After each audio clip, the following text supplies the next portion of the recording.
See, didn't even. Did you hear that? I heard yours. I didn't hear yours. I Your didn't noise even- gate. Nothing. Nah. Your mic just No? says "fuck you." No clapping. Are you hearing my little ones? I can hear your. Yes. Oh wait, maybe if I keep talking, can you hear the clap? Yeah, I can hear those ones. Okay. This is bullshit. Perfect. Let me try a real intro.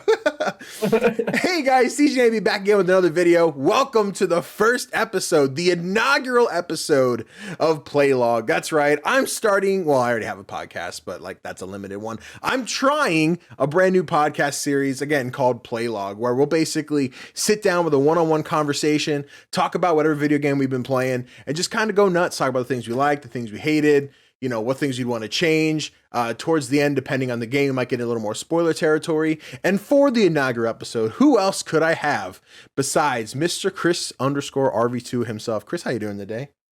Doing lovely. Just got done wrapping up stream, so it's a good time. Perfect. I'm going to try and get your energy to stay up because it's like 9 o'clock. I'm like, I got him. We're going to do this. All right. I'm going to do this. High energy. Of course, for Chris, I was like, what do we start the series with? And what has Chris played like 15 million times in the last like week? So the first episode of Playlog is going to be our review of Resident Evil Village. Now, I just finished this at the time of recording last night on stream. So Chris, like, what's your experience with Resident Evil Village? I ask like I don't know, but go ahead.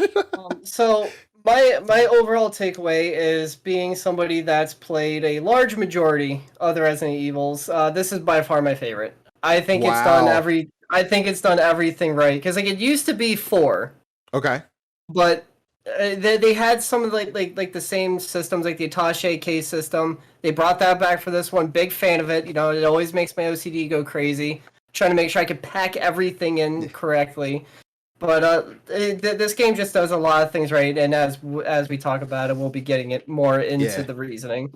For sure. So now I know I've lost track now, but I know you've been going for the platinum and you've been grinding through it and playing through. How many times have you played through it now? If I go by my save file count, I'm going on number 9 when I go for the all melee. Jesus Christ. Having just finished it last night, I enjoyed this game, and maybe we can get into talk about it in a minute, but I enjoyed this game, but just enough to be like, I finished it, I'm good. Like, and I was thinking about, because we talked a couple times about like, hey, if you're going to go for the platinum, try and do this now because it'd be easier. And as I went through, I'm like, like chat kept asking, are you going to platinum it? I'm like, maybe, but then I was like, probably not, which I don't want to seem like it was a negative thing to be like, nah, I didn't like the game enough to platinum it. Just usually hard games aren't that for me. I don't think there's a hard game I've ever platinumed, or a horror survival, whatever you want to call it, but that's fair.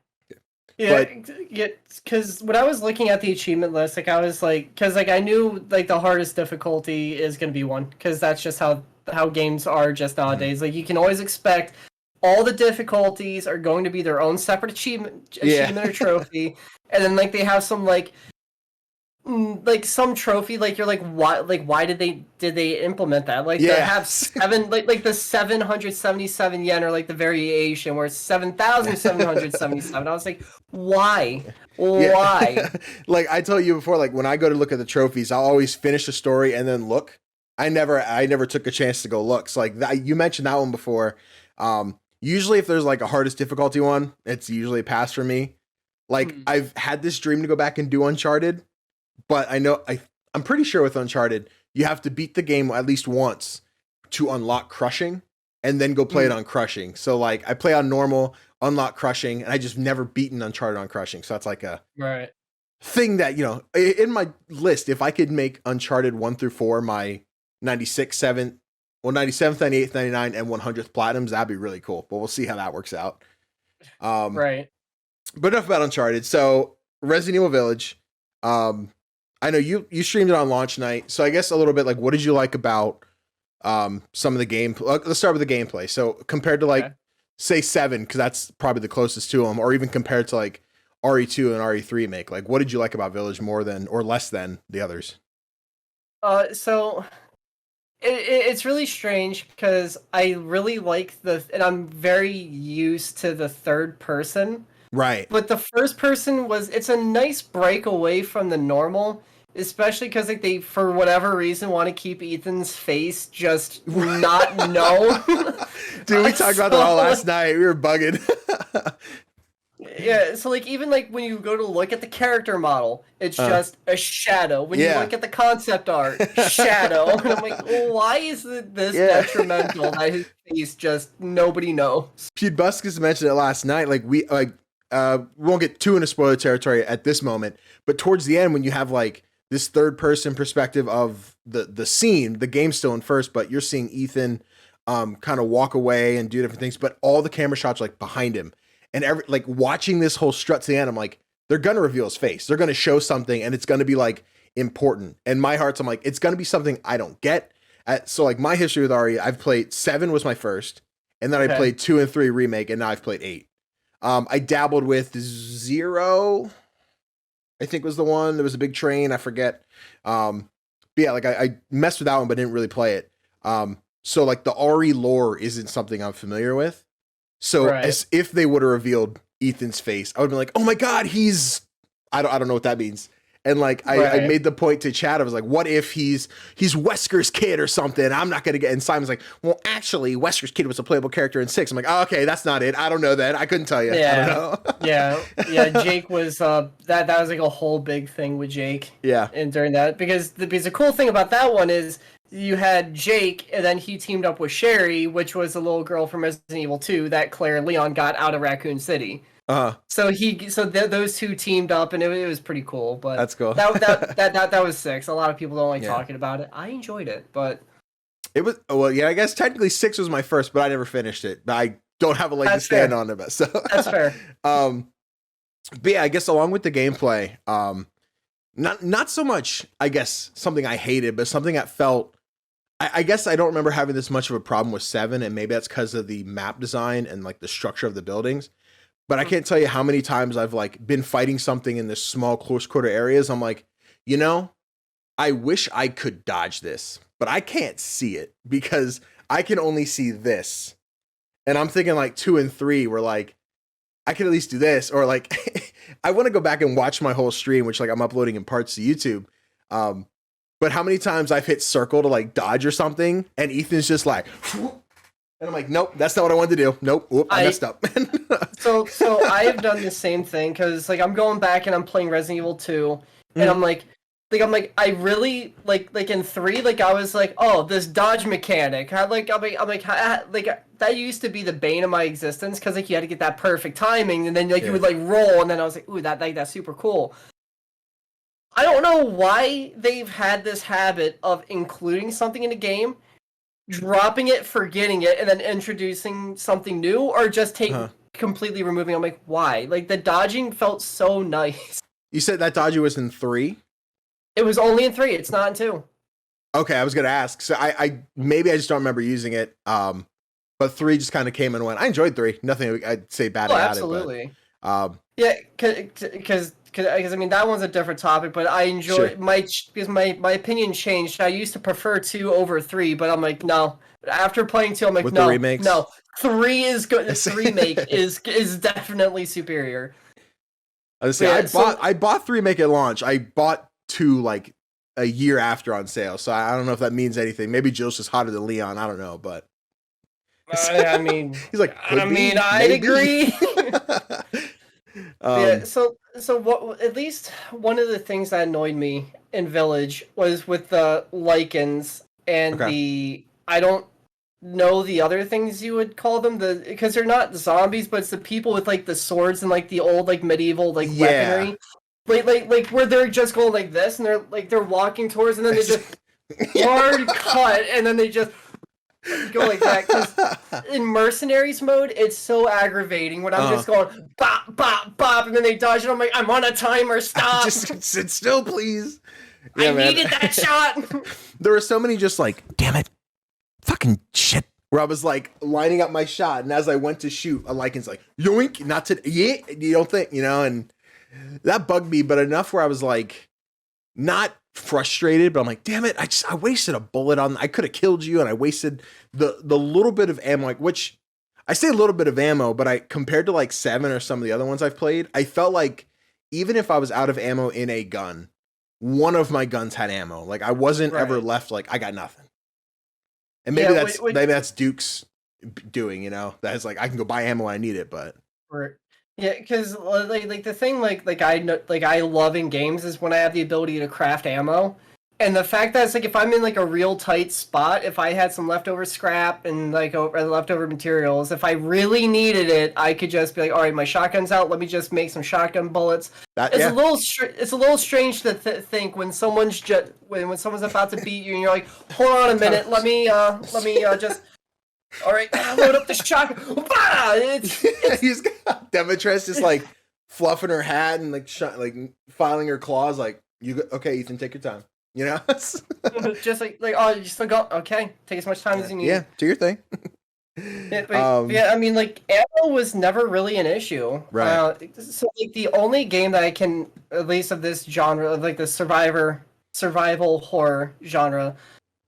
The only problem I've had that in was Evil Within. Mm-hmm. That was the only game that I was like every little last bullet counted. Yeah. I thought I was gonna have the same issue with this game. I mean, when I think survival horror, I'm like my bullet and my ammunition is gonna be sparse. And I'm gonna have to limit it. I'm gonna have to really pick and choose my battles. And then this game is just like, oh, if you want them all dead, just bang, bang, bang. Yeah, Evil Within's doing that is like that's what stopped me from finishing that game. I got stuck at a level where I had like 3 pistol bullets and I shelved it at that point. So. Dude, I don't blame you. There is a boss battle that I had like 3 harpoons in. I to this day don't know how I got it. It was like the safe head where there is like smoke and then like he was like setting up traps and I'm like, what do I do? What do you want from me? Yeah, dude, it was just screaming. I really wish I could go back in time and just capture that, but that time is gone. Yeah. So like overall with Village, like I enjoyed playing through it. I had a couple. I had a couple moments of just like, you know, getting stuck in tight corners, but I feel like this one wasn't as scary as some of the other ones were. And I remember seeing discussions about Resident Evil 7 was too scary, so they had to dumb it down. But I know around like the beginning of my game, like starting this, I was geeking out. I'm like, oh, like Demetreska's chasing me. She's going to grab me. Any jump scare had me like, I immediately would pause the game and be like, God, I hate this game. Like I made a whole TikTok of me saying, God, I hate this game. But then like halfway through, once we get through the castle and move into like the second half of the game, like that all just felt like survival. Like there wasn't like there were jump scares. Like I know in the factory, there's one where like one of the cell dots, like the soldier dudes drops down and like scares the shit out of me. I'm like, damn it. I knew, because the first time you pass, it doesn't fall. You have to go get a mold and then come back and then it drops. Right. Yeah. Like that scared me because I was like prepared for it the first time. Oh, I guess they don't fall. And then it did. Yeah. It was a mess. Yeah. So I kind of, the only time I felt kind of like scared, and it's probably just because I'm just like desensitized because I've been playing these games since I was like a little kid. So the only time that like it really started getting a reaction was when you go to Donna Benevenito's house. Okay. That house to me was like, I was like, oh, I'm uncomfortable. I am unsettled. I am feeling some way. I don't like this. Sure. But then that's like, fair too. After that, I'm like, okay, you know, this isn't too bad. Yeah, like with Moreau and Heisenberg, they weren't as scary. Yeah, like I feel like there was like so much potential within like Moreau. I mean, especially Heisenberg's, but definitely within like Moreau, like there is like a lot of time. Like I know I told you to on stream when you got to that part. I asked, did you play Resident Evil 4? I don't know if you intend on going through and going back and doing 4, 5, and some of the other games. If I guarantee when we get RE4 remake, that's when I'll play 4. I probably won't pick up an old copy or anything, but assuming how good 2 and 3 did, 4 is over the horizon, and when that remake comes, that's when I'll play it. Okay.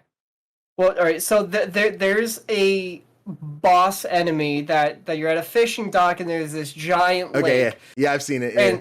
And then my first experience with this was with Devin when I first started playing for my very first time. He's like, "Hey, yo, Chris, shoot the water," and I'm like, "What's that gonna do?" He's like, "Oh, dude, you're gonna do some early damage to the boss. You're gonna do fine."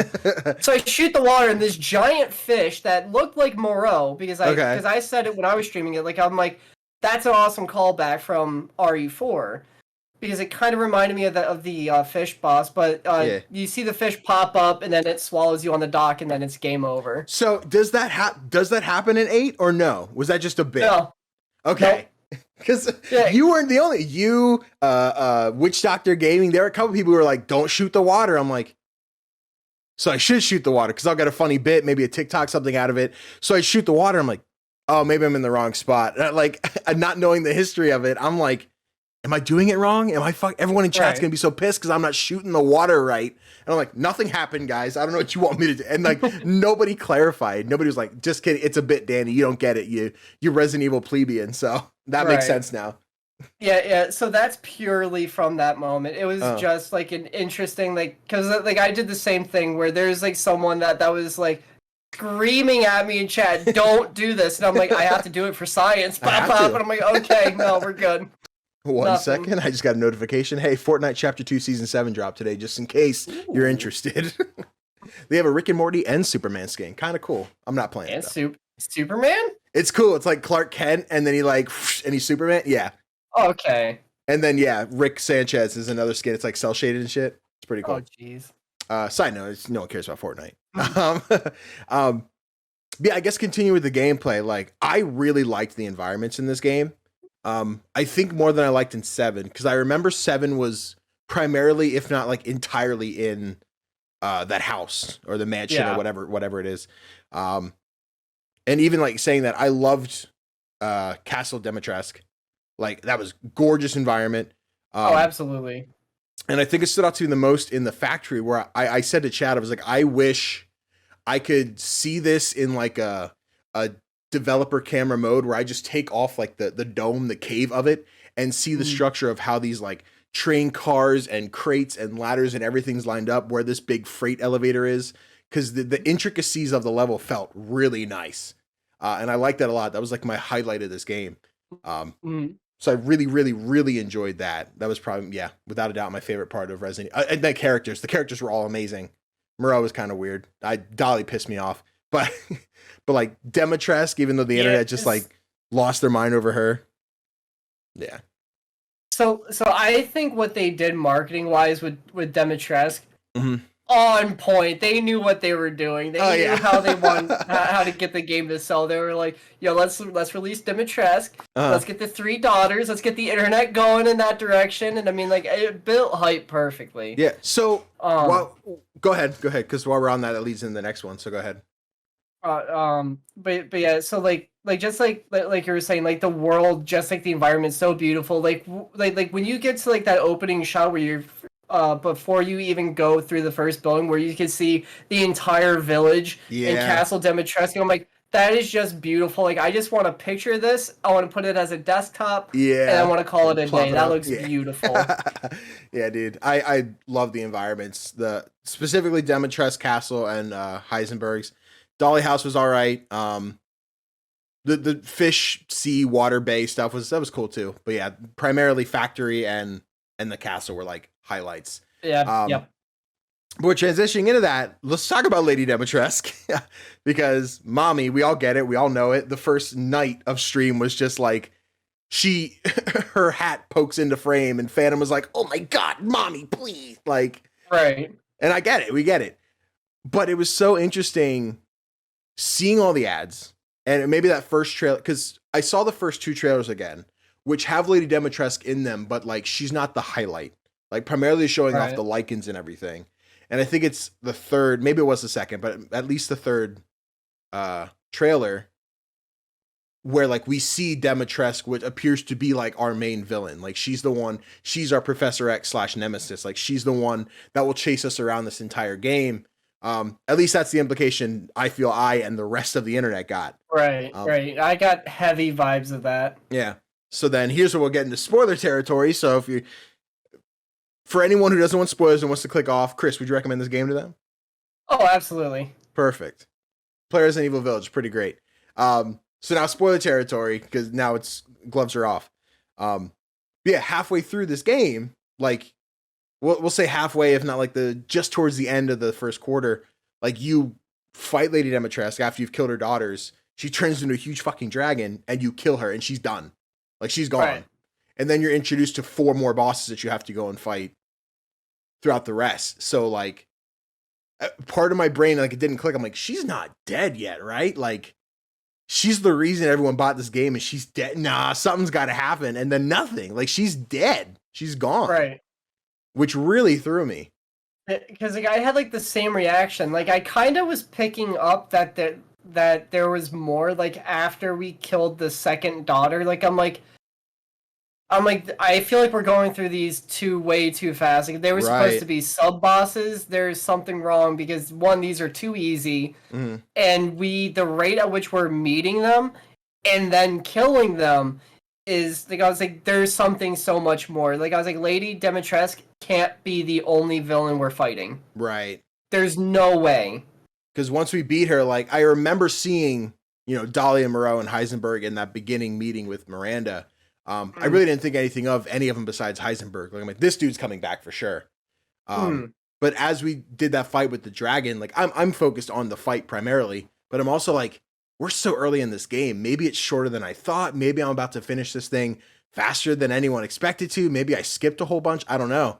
And that's when you get knocked down. I think have you met Duke at this point, or this is where you meet Duke after Dimitrescu? No, you would have met Duke already. But before you enter Castle Dimitrescu. And you can actually meet him inside of it. Right, yeah, because that's where I saved on my first stream. I skipped that room entirely, and I was like, I need to wrap up. Like, there's a Duke at the front. I'm like, is there? Oh, hey, found him. Right. But yeah, I feel like with the marketing, this is how they knew, like, get everyone to buy. I'm on YouTube, so I can say it. Get everybody to simp over Lady Dimitrescu. That's how we make the money, and then like we keep them sold on the rest of the game, which I think they did a good job of.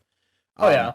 I just think structurally, what I would have liked to have seen was probably Lady Dimitrescu as like a regular boss, like herself, tall, 9-foot tall vampire lady. Like the part where you get knocked out the window, fall, and you end up in the village again. Now somehow you got her key from her, and then you find your first piece of Rose, because Rose is split into 4 jars of crystallized goo, like your baby that got kidnapped. So that's weird. But you get that first piece, you fall down, and now Duke's like, hey, go here, here, and here. You fight them. Maybe Heisenberg is like the 3rd final boss. Then we fight Dimitrescu again in like that dragon form, and then Mother Miranda. But I guess really there's no stake unless they just decide Miranda gets in your way towards the end, getting to Miranda. But yeah, I think that structurally would have made my brain feel better, I think. Yeah, because like I know for me, like what happened was like after like I got the key, like the unborn angel wing key, like I was like, ooh, I get to fight any of the Duke was like, all right, you can. There's 3 other people. I was like, can I choose the order? Like I'm like, that's pretty cool, right? Because like at least like in my head the way I built it up, like I was like, so depending who I go after first is I can pretty much make the game easier or harder. Where it's like obviously they know the other ones are falling, so now they're like, well, now I have to make it harder because Ethan is proving himself. So let's make it more difficult for him. So then like Morrow, like maybe he there's more platforms that get taken off, or so depending which one you go first is the easiest, right? And then go to the next is the medium, the 3rd is the hard, which that would have been cool too. That would have been a fun mechanic. Oh yeah.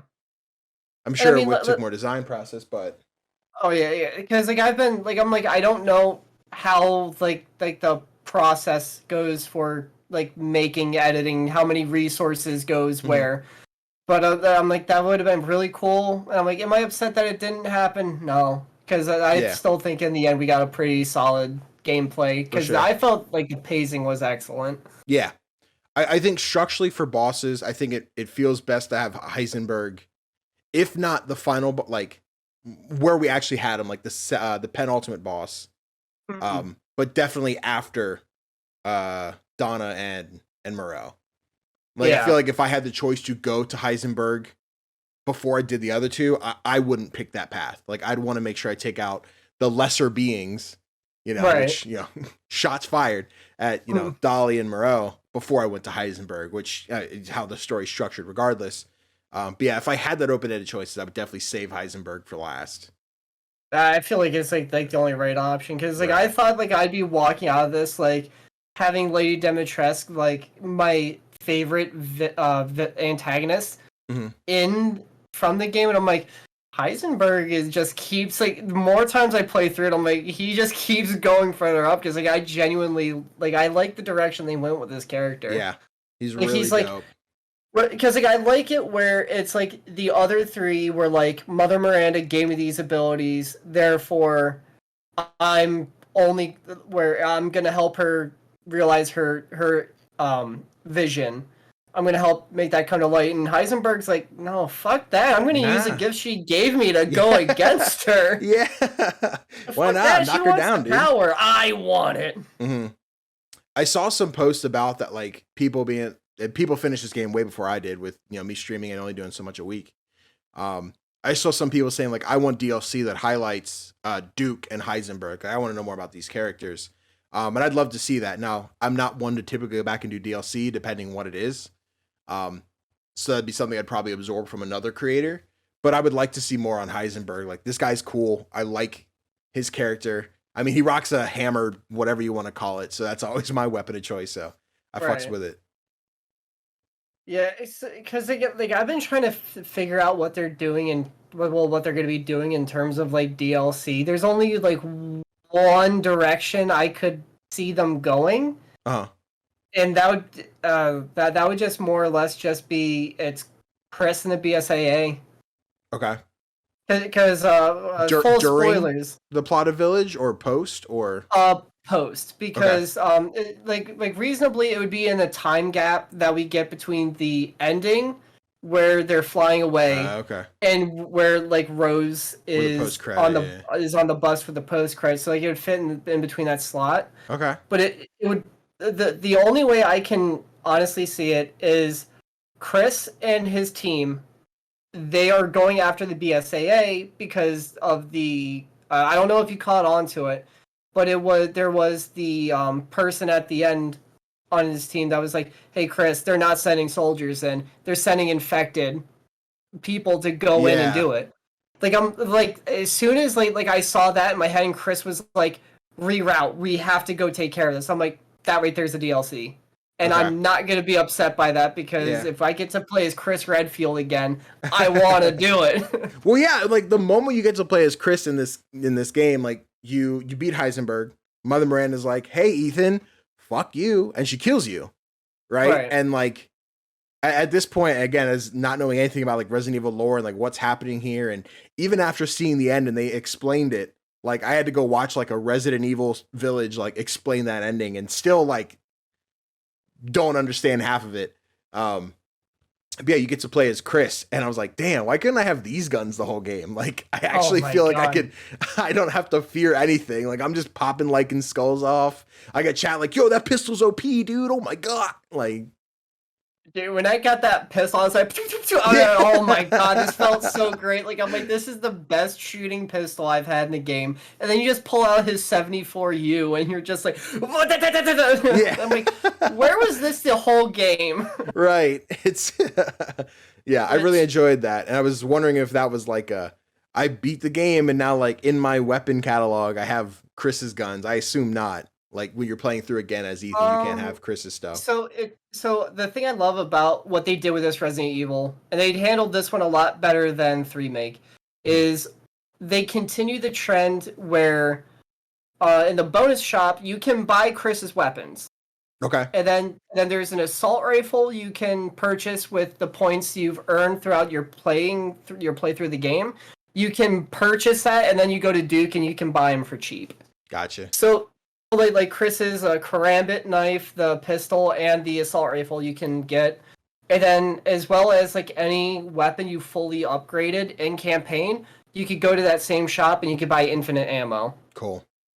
So like having an infinite ammo magnum and just one-shotting everything, it just feels great. Which that's why I was able to do so many playthroughs, because it's just magnum. No, that doesn't affect trophy progress, right? Like if I have the infinite, okay. Nope, and that's why I did it. Because that's what it does kind of change things a little bit. Yeah, because for me that's what ultimately changed it. Because like I know in 3, like you get like Jill gets the lightning hawk at like the last bit of the game. It's not even worth going out of your way, because by then everything else is upgraded. It's like getting the lightning hawk is just the namesake. Yeah. But yeah, no, like having infinite ammo, being able to go through that, it makes it a lot better. Cool. And before we move on, because I know you were talking about, because we mentioned Chris's bit. So one of the things I absolutely loved, and this actually got me to like move it, like sit up in my seat. I'm like, was when Chris's bit. There's a point where like you're going through like all of Mother Miranda's like lab, where she has the books on like the 4 of the bosses. But then you go up to the table and you see a handwritten letter from Oswald E. Spencer, and Chris reacts to it. Because Oswald Spencer, he was the guy in the very first game in the mansion that Wesker killed, because he was the founder of the Umbrella Corporation. And because he wrote the letter to her talking about his time he spent in the village, and how like he took the logo of giants is what they call the umbrella logo, and he was like, I'm going to take that, I'm going to use that as my company's logo as a resemblance of my time here, and I'm going to try to take what you did with the mold, and I'm going to try to modify that. And I was like, oh shit. And then the Chris be like, Spencer was here? No. And I'm like, that is amazing.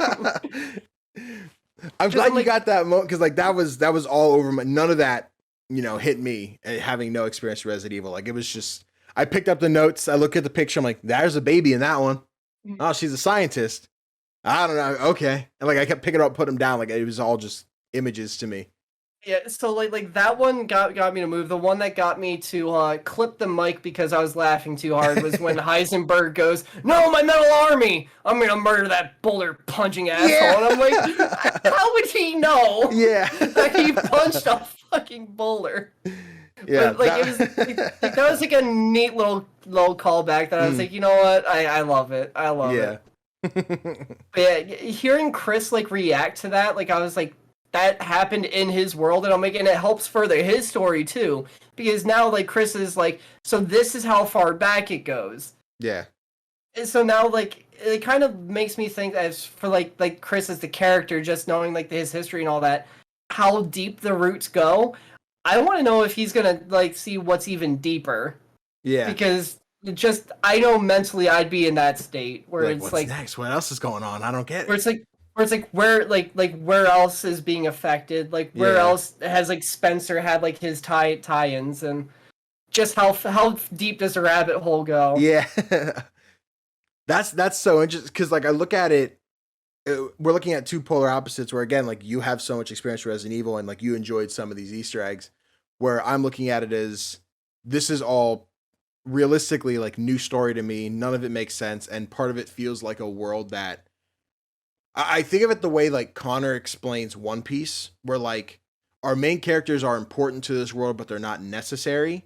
And like outside of our character, like Ethan and Mia and Rose and like everything, there is another world that is existing, that is going on, that we technically are privy to as someone who plays Resident Evil, but someone who doesn't play Resident Evil, like there's something happening that I don't get, that I don't know of, that this is someone else's bullshit that I'm, I don't have a hand in this. I'm just trying to get my daughter and get out. But like it's two different worlds occurring in the same world, if that makes sense. Those are words. I don't know. Right. Yeah, because I think like one of the better examples, because like I saw Phantom was really upset with Chris, where she was like, just tell him, like she was like he's not telling him anything, and I'm like, and it's really strange because I'm like, playing through that, I'm like, I know why Chris is like, my team is handling it. Like, he cares about Ethan, and he doesn't want Ethan to get involved, not because he's prepared for it, but because Chris has a horrible track record with teammates. Okay. Because Jill tackled Wesker to save Chris, and he thought she was dead, and that's what the whole story about 5 is him reconnecting with that. Something that so like it happened in like a comic, but Sheva, his partner in 5, she was getting married to another character that was from there, and if I remember correctly, in the comics, she got horribly slaughtered by a zombie horde, and her husband on their wedding day, they got eaten. That's the other. Is that the other playable character in 5? Yeah, that's Sheva. Okay. And then Piers in 6, he injected himself with a virus to save Chris and to kill potential world-ending threat. So he sacrificed himself. So I'm like, he just has a horrible track record of getting attached to a partner and then them just leaving. Okay. So I'm like, I understand why he's doing it. That's cool. So hold on, I have a remark, but before we get into that, let's hear a word from our sponsors. Today's episode of Playlog is brought to you by Dubby Energy. Dubby is a jitterless energy drink formulated to give you focus and energy with no jitters or crash. Dubby's formula contains vitamins, amino acids, and nootropics, including the patented Neurofactor. In total, Dubby contains a blend of 10 awesome ingredients, teamed up to boost your focus and keep you at the top of your gameplay. Dubby's flavor recipes are one of a kind and custom made by Dubby. You will not find their exact flavor profile anywhere else because they only exist with Dubby. No calories, no sugar, and no artificial colors. Right now, Dubby is taking pre-orders on their next stock of Dragonade, a delicious mixture of dragon fruit, pink strawberry, and lemonade, as well as their new shaker bottles, now featured in new colors including blue, black, and lime. I just ordered my blue one the other day. It should be here soon. Really excited to get it. If you go over right now to dubby.gg, you can use code CGDannyB at checkout and get 10% off your next order. That's dubby.gg. Use code CGDannyB at checkout and receive 10% off your order. Dubby Energy, be better. All right, perfect. So anyway, that's super interesting because that along with Phantom, that frustrated the hell out of me because when we start the game, like you don't know, like you find out towards the end that the Mia you start the game with is not Mia. That's Mother Miranda pretending to be Mia. And like, right. I guess that's a year, 2 years of, I don't know how long Miranda is fake Mia and real Mia is there, or that's again, some of the stuff at the end that really confused me. Yeah, I'm right there with you because I'm trying to figure out that time slot, and I'm like, when does Miranda become Mia, and where does Mia just end? Yeah, like where does that occur? Because like I just like find timelines fascinating, and that's like one detail that I'm like, it's probably explained, but I'm unclear about. Yeah, because like as I sat and thought about it, like playing through this whole end cutscene, you know, Ethan dies, we play as Chris. He finds Mia, the real Mia, and like whatever conversation they have between each other is like, it sounds like Chris took Mia and hid her, but I guess Mother Miranda kidnapped her and put her there, and then took over as Mia. I guess is there DLC you play as Mia? Yeah. Maybe I think 7 because I know that I think it was free DLC with Chris. Okay. Where you got to play as him. Right. I want to say there's probably another, but I don't know. Yeah, okay. That might be where this missing story is. And maybe if anyone knows and you're watching this in the chat and comments, whatever, and you want to enlighten us, because again, I looked at like explain the story DLCs and I was like, or explain the village ending and it was still too much for me. My peanut brain couldn't take it all in. But aside from any of that, yeah, like when we start the game, Chris him and his team, that's, what is it? Hound? I think it's Hound. Wolfhound? Hound. No, it's not Hound Dogs. Hound Dogs, Hound Doggies, Hound Puppers. I just know Hound is in the name. Chris and his boys. Horrible name. Chris Redfield and his boys. They just light up your house and murder Mia. And then he comes in, you're like, what the fuck? He's like, don't worry. Bop, bop, bop, bop, bop. And then like takes Rose and prepares to leave. Like there is no context. You don't know why he did what he did. You're assuming like obviously there's a reason, but we don't get to know. And like throughout this entire game, I say the entire game. I think you run into Chris like 2 or 3 times, and it's like, hey, what happened? You don't get to know. Hey, what happened? It's too much for you to know. Like that shit pissed me off. I was like, shut up. Tell me what happened. Like I was like, Chris, just fucking tell the guy. You took his daughter without any explanation. You killed his wife without even being like, that's an imposter. And I'm like, Chris, that makes you look kind of shady. Like, elaborate, please. Yeah, say some words. Because the only thing I could picture was he knew Ethan was probably going to get involved, and that's why he kept telling him to like stand down, not do it. That's why he probably tried to like take him into custody. Yeah, which was his explanation to then. Keep him there, because it's like he didn't want him to get involved because he could lose another teammate. Which I mean, after resolving this problem, he would have been losing him anyway. So yeah, it makes sense. Like because then at the end, like Chris is like. I took it as like, oh, he's upset. Like the guy he went to saved his daughter. He got everyone but the guy, you know, and like he does the thing where like Mia's like, where's Ethan? He punches the window. He's gone. And I was like, oh, he lost a dude. Like that's a downer. If you can get out with everybody, I get it. But like knowing that Chris has this shitty history of partners, like that makes a lot more sense. And it makes me feel like really bad for Chris too, because I'm like, every time this man gets attached, well, they're just like, nope. Take another tally. Yeah. Yeah. Cause so like there's like multiple times where I was like, which is why like I liked his team at the end was like, you should have just told him exactly what you were doing. You should have, and like I like how Chris was like, you guys are right. I should have. I should have told him. But it's too late now. We're here, so let's deal with it. Yeah. Right.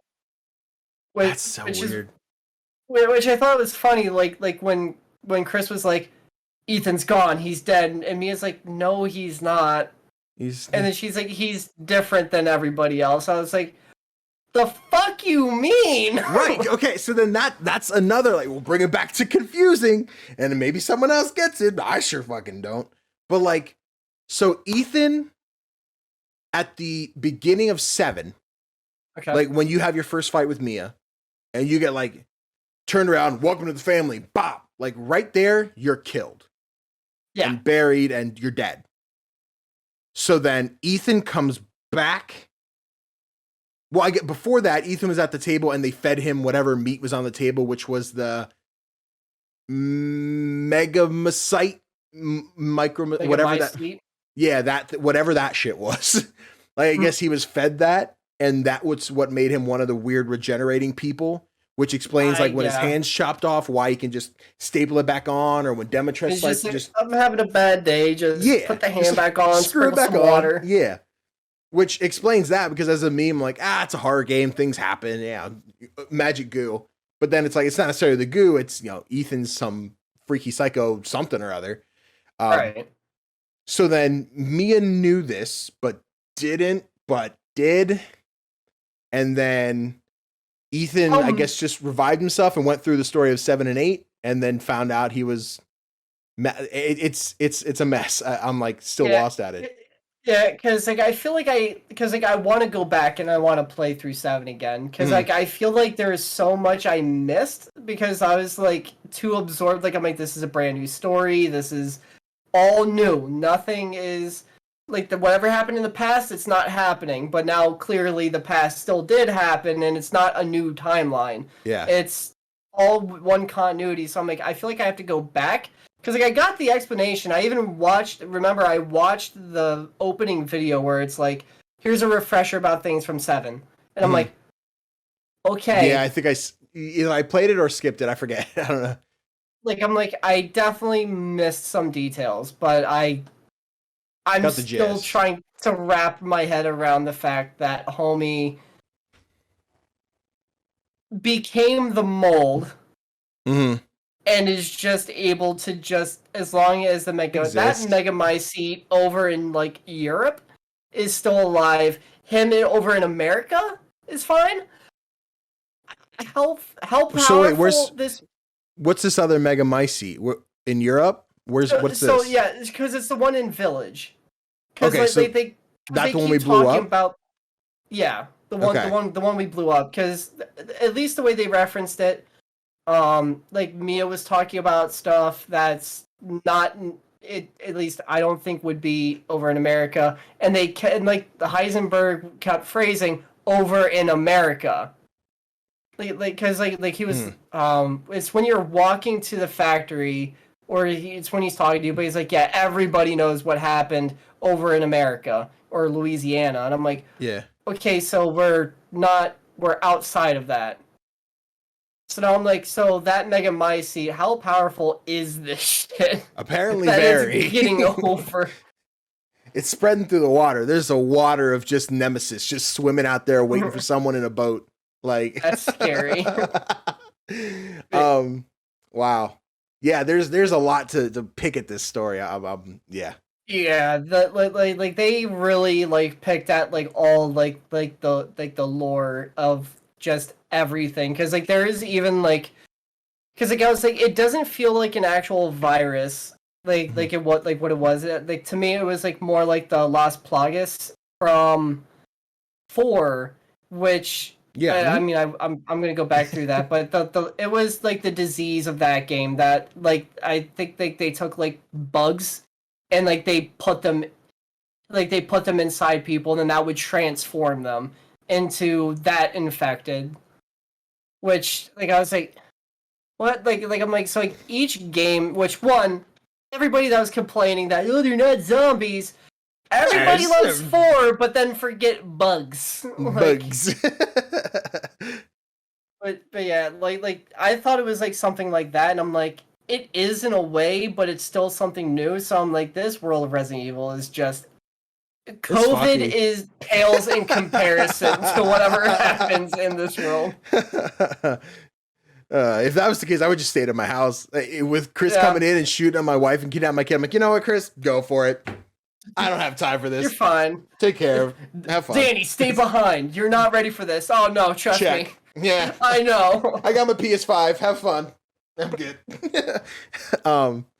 That's wild. So I guess with that, because I know when you'd finished the game before I even started, and you were like, I have this idea of what this transitions to. I don't know if that was part of like the DLC you said you wanted to see, or if you still like, is there a separate, I guess, what you expect from 9, or where you think the story goes after Village? Yeah, so at least theoretically, story-wise, like I was like, they could just turn Chris and the BSAA into like its own storyline. Mm-hmm. But then I'm like, but that feels more like DLC. Sure. Especially because as of time of recording, Capcom has its own E3 presentation. They plan on talking about the DLC. Yeah. So we're recording this on June 8th at 10 p.m. So that shows what knowledge we do or do not have. Right. So like that could be very well be the case. I feel like that's more DLC because that to me is like a one-off. It's all said and done. It doesn't need a big long game, unless there's like a new threat that's coming in that's taking up the plate, which it could. Yeah, could. But I kind of want to see the direction, and I want us to play as Rose. Sure, that's 100% what I think's happening. Because I'm like, if she's getting like if Chris is stepping in to kind of be like a father figure, there's no way she's going without military training. Yeah, and especially when she was like, I could show you things that not even Chris knows like I could do. I'm like, I want to see this in action. Yeah. So for context, in case anyone decided that I don't care about spoilers, they kept watching, or refresher. So at the end of Resident Evil Village, Ethan, you kill Mother Miranda. You're like dying. You have Rose in your arm. You've wasted all the energy you have. Chris leads you like out, and you're like, you know what? I'm good. Take my baby. You take the detonator. Drop back into the mold. Whatever. Detonate it. So it's just Mia, your baby, and Chris are left. Ethan sacrifices himself. Flash forward, we then see somewhere between like 15 and 20-ish year old Rose. Yeah, they don't define it, but she's young adult, late teenage or something to the effect. Go to Ethan's grave and be like, hey, I'm doing good. I'm passing all my tests. You think she's like a normal student. She's taking her math test.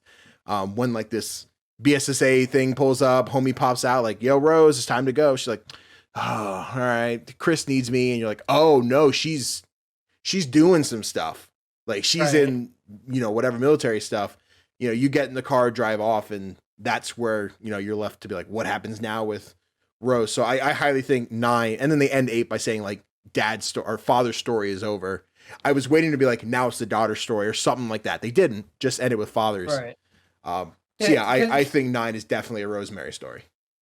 Right, and I mean, like, I'm excited for it because I hope she has like some kind of like superpower or something. Because I'm just excited, especially with how many different directions they could go. Because I mean, I'm assuming like based on that time, we're gonna see like an older Chris. Like he's not gonna be able to like punch boulders or that he's not gonna have the strength to do what he necessarily did before. So now Rose has to kind of carry that flag. Yeah, like Chris is like our Gears 4 Marcus. Like, yeah, I'm old and I'm still fighting, but I can't do all the shit I used to do. Yeah, for sure. Right. So now like Rose has to like step up, and the only thing I want to know is where's Claire Redfield in all this? Like, what happened to like Claire, Jill?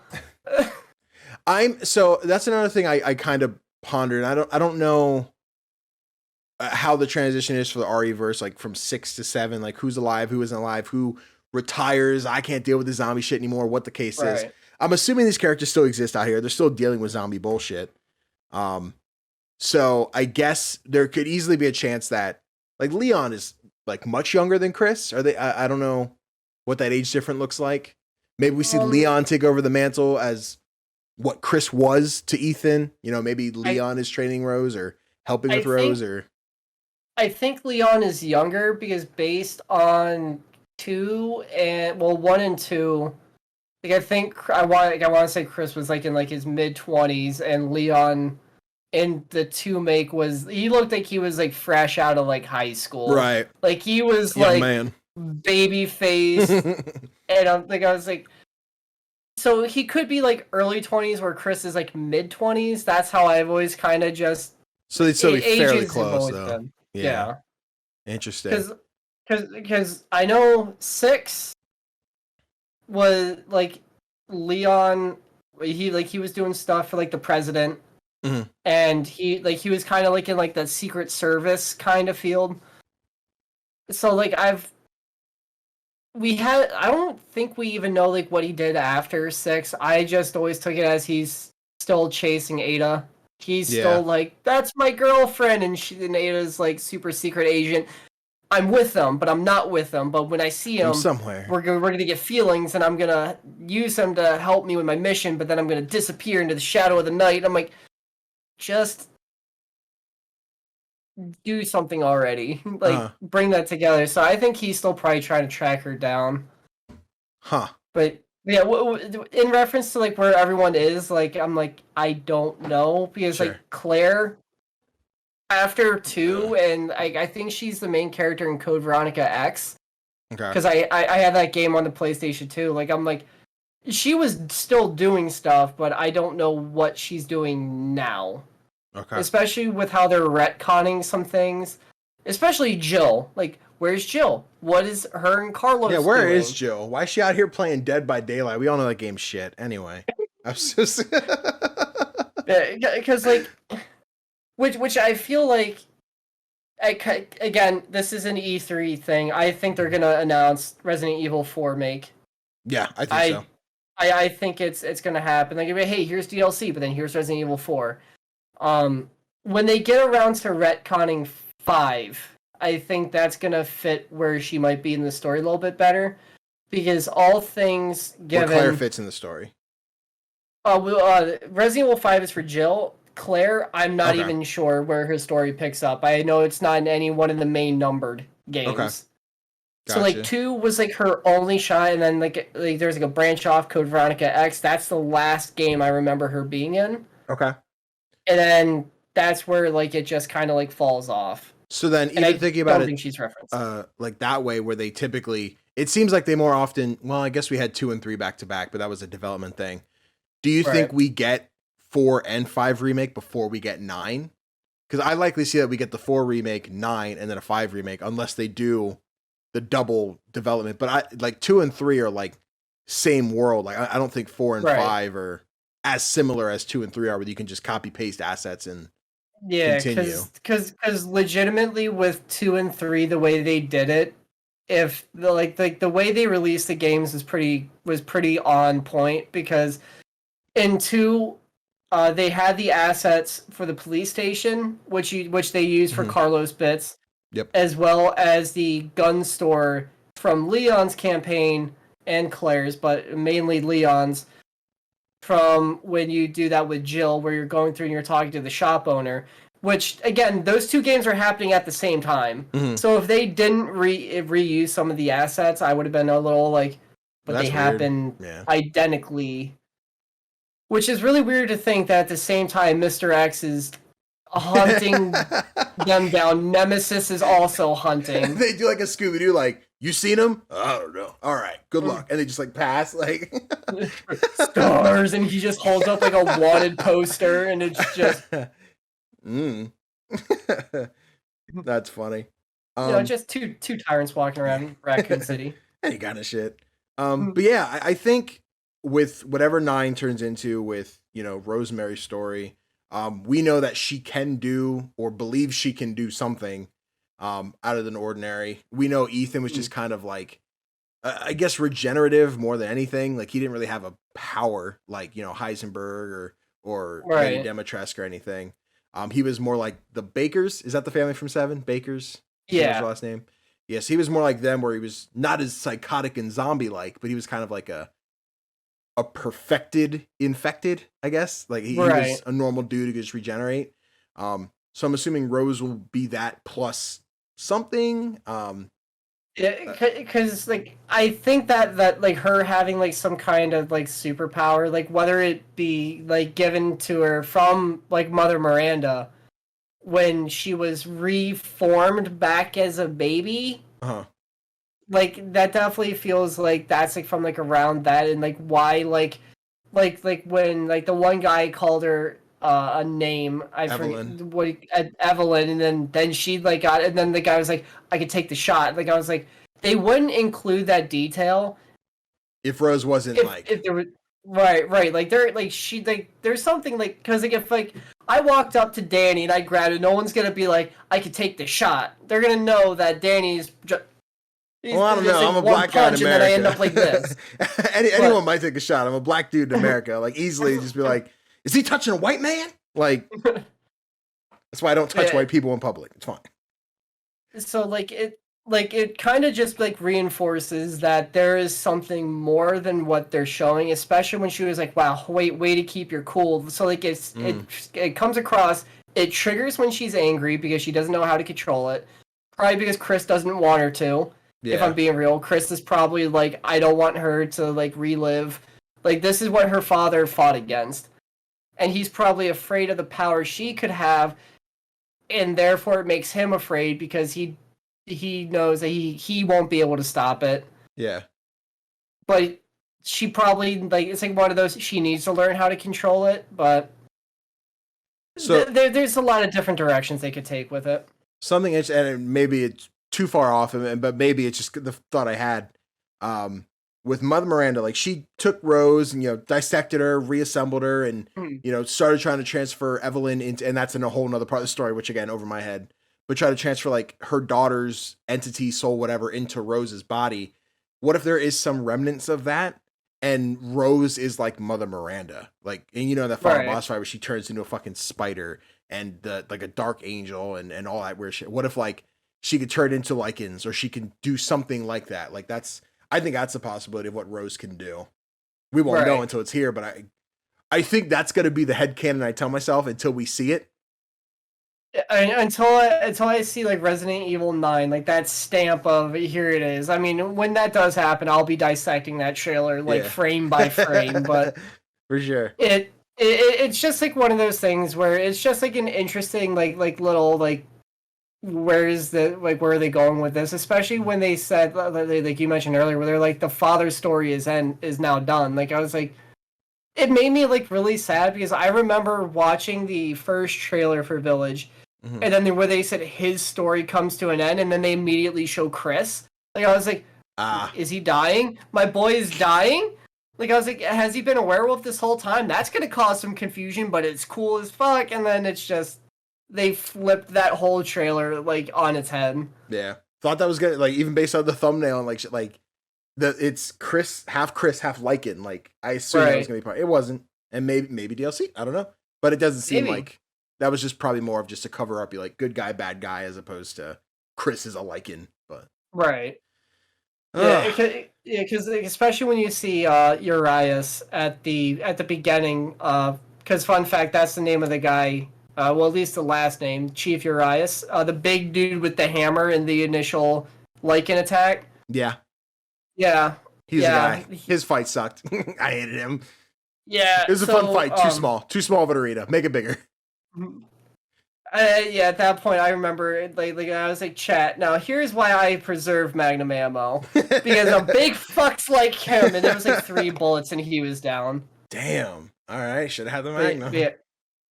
Yeah. So other interesting, fun little tidbits. The Lady Dimitrescu actually kind of foreshadows Ethan is on his way out. Yeah. Yeah, when she bit into him, and then she goes, "Oh, he's starting to go stale." Oh yeah, yep. She did say that. It's a little tidbit that after the ending of the game, it's like, huh? I guess they did foreshadow that. Huh? Well, would you look at that? Well, sorry, Ethan, you're dead. We all knew it. Crazy. That was hot though when she started like, yeah, it's whatever. Oh, dude, I was acting up during that whole thing. There's a clip of me just going wild. I'm like, but she's like, oh, you're special. And I'm like, just for you. Thanks, mommy. Uppies. Put me in the harness. Straddle me. I'm fine. Yeah. So to kind of like wrap things up, bring it to an end, like final thoughts. I enjoyed Resident Evil. I thought this was really great. I know last night on stream, as I finished it, I was kind of in the mindset of, did I enjoy this game? Yes, I did enjoy it. I had fun with it. But I also think I liked it for content purposes. Like, I don't think if to this day, like if I wasn't a streamer, if I wasn't making content, anything like that, I probably would have passed in Resident Evil Village. And having fun playing it on stream, yeah, I did. But I think that goes for all of them. Like I did a Let's Play for Resident Evil 2. I streamed 7, 3, and now Village. Like I haven't played Resident Evil outside of content. And I think that's like the only reason I continue to play Resident Evil games. I sounds like it's a bad thing, but I enjoy them when I play them. But like if tomorrow they were like, hey, content creation's not a thing. You're going to jail if you touch a video game on the internet, blah, blah, blah. Like I probably wouldn't play them again. Understandable. Yeah, at this point, I'm far too invested to not keep up. Like, yeah, because I streamed and I played through like 4, 5, and 6, 7, now 8, all on stream. Yeah, I tried going back to 1. I can't do the fixed camera angles. I gotcha. I can't, like those tank controls. I would rather just not, but I get it. Sure. But I do want to go back and play the first one, but it is what it is. But yeah, it was a really solid game, even if it's just like survival horror, action, adventure, like whatever category people want to throw. Because I know with 5 it's labeled survival horror, but it's more action. But it's like action horror. Starts horror, turns actions. It's a mix in the middle. Yeah. Once you're equipped. I think it's a solid game overall. It tells a really solid story that it did make me tear up at the end because I love the whole father-daughter bit. Mm-hmm. Which another thing, that book when she's telling the story. Yeah, the village something. Yeah. Yep. The baddest Dimitrescu. Go ahead. The spider making the cloak for the girl. That's Donna Benvenuto. Yep. The fish, obviously Moreau, and the horse is Heisenberg with Mother Miranda at the end. I got him. I knew it. I sat there and thought about it. I'm like, obviously, like I saw the fish. I'm like, Moreau is obviously the fish, but I was like, who's the bat? Then I was like, vampire. Like after I ended the stream, I'm like, vampire bat. That would make sense, but like, is that right? Heisenberg makes sense because that was the whole mechanical thing. Yeah, I'm a genius. Yep, I'm a fucking genius. Because I remember sitting there and as they're telling the story, I'm like, these are going to be some of the bosses we're going to be fighting, aren't they? Because they do a lot of symbolism like that, especially like in like most stories. Like if you pay attention to the details, but I thought it was just like a neat, like little cool, little fun thing there. Yeah, like bow is the cherry on top. Very nice. So at the end of the day, yeah, people should play Resident Evil 7. You say 7. Play Village. You recommend it to people? Yeah. This one's got my... Like I said, it's easily my favorite out of all of them. It has a good story that ends on a high note, and it ties up some of the loose ends from 7 and this one, and 7 and 8, but it also leads into more, so there's just more possibility and more story there to connect to. Mm-hmm. So it's a part of the living, breathing universe that is Resident Evil, and it's just going to be something that I'm always going to be moving forward excited to. But overall, I think this just has probably the most enjoyable gameplay experience overall. There you have it. Perfect. Wrapped it up very nice and tight. Ladies and gentlemen, thank you so much for watching the first episode of Playlog. There'll be more of these to come. Basically, the whole idea is as new games come out, we play them. I bring on somebody, hey, you played it, you beat it, let's talk about it. I'm sure Connor and I will talk about Ratchet. Jesus Christ, I almost knocked over my drink. I'm sure Connor and I will talk about Ratchet and Clank when we finish that. I know Kanai and I have talked about doing Kena Bridge of Spirits. So expect more of these. I'm sure down the road when Chris and I play something else again, maybe this will be the first and last time we see Chris. I don't know. We'll see. Maybe. But if it is the last time, Chris, where could the people find you on the interwebs? Over on the Twitch and the YouTubes, I'm pretty much all over the place. Chris _RV2, it's on everything. Nice, simple name. It's not what it used to be. Too long of a name, but Chris _RV2, do a lot of variety stuff. Right now, as of recording, going through Mass Effect 2. And as for the future, I have a couple ideas I'm bouncing back and forth between. I got a giant backlog of games that I got to start knocking them out. There you go. Guys, thank you so much again for watching. Let us know in the comments what you thought of Resident Evil Village. Did you like it? Did you hate it? Did you agree? Do you disagree? Have you played it? Do you plan to? Let us know what you're thinking. If you enjoy the content, please do me a favor, hit that thumbs up, help spread it for more people get to see it. And if you want to stick around and catch some more content, do yourself a favor, hit the subscribe button and notification bell. That way we get notifications every time a new video comes out. And I will see you guys next time.